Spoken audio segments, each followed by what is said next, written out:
Hey, what's up, amazing people? Welcome back to the channel and welcome back to the series Renewing Your Mind. Today we're going deep into something that could literally shift the direction of your walk with God. We're talking about lies, the ones that sneak into your soul, settle in your thoughts, and start shaping how you see yourself, God, and your future. But we're not just asking what the lie is, we're going deeper. We're asking who told you that, and more importantly, whose voice are you agreeing with? God's or Satan's? Because here's the truth. Every thought you believe is coming from somewhere. And it's either rooted in God's nature or in Satan's nature.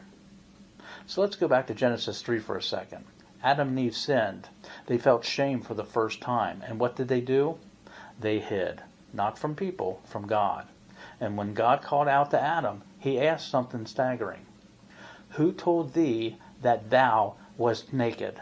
Genesis 3:11. God wasn't asking for information. He was calling out the source. Who told you something I never said? Who gave you a voice to believe that didn't come from me? And that's the question.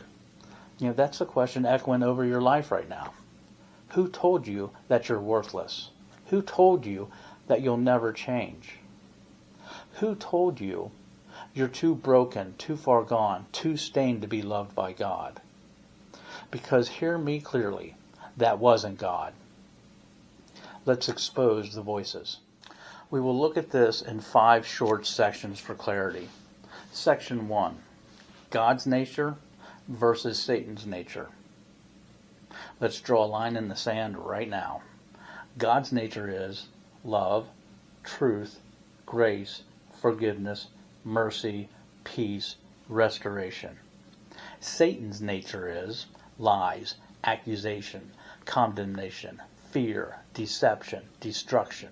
And God says, I have loved thee with an everlasting love. Jeremiah 31:3. You are fearfully and wonderfully made. Psalm 139:14. You are accepted in the beloved. Ephesians 1:6. There is therefore now no condemnation to them which are in Christ Jesus. Romans 8:1. Satan says, you're a failure. God's done with you. You're damaged goods. You'll always be stuck. You'll never be free. Now ask yourself, which voice have you been agreeing with? Section 2, the power of agreement. The enemy doesn't always shout. Sometimes he just whispers. He plants a subtle thought. You're not enough. You'll never be whole. You're not really saved. And if you don't catch it, if you don't bring it to light, it starts to grow. You'll start repeating it, believing it, living like it's true. But here's the spiritual truth. Agreement brings alignment. Whoever you agree with, you empower. So if you agree with Satan's lie, you begin to live like it's the truth, even though it's a lie from Satan. But when you agree with God, you align with heaven, and heaven has power. Section 3. The lie is personal, but so is the truth. Maybe no one ever said the words out loud. Maybe you weren't bullied. Maybe your parents never criticized you. But over time, you started to believe a false narrative. You started saying it to yourself. I'm just not strong enough. This is who I am. I guess I'll always be broken. But just because you thought it for years doesn't mean it came from God. Let me remind you, feelings are real, but they aren't always true. So, God's conviction brings you closer. Satan's condemnation drives you away. God corrects to restore. Satan accuses to destroy. Section 4. This is a spiritual war. John 10:10 says, the thief cometh not, but for to steal, and to kill, and to destroy. That's Satan's plan. To steal your identity, kill your confidence, destroy your purpose. But Jesus said, I am come that they might have life, and that they might have it more abundantly. This is not about self-help or positive thinking. This is a spiritual war for your identity. If the devil can't keep you from salvation, he'll try to keep you from transformation. He'll say, okay, you're saved, but you'll always be stuck. But that's a lie, and it's time to renounce it.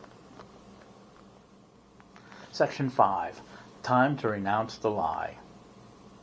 So here's what I want you to do right now, and say it with me. I reject the lie.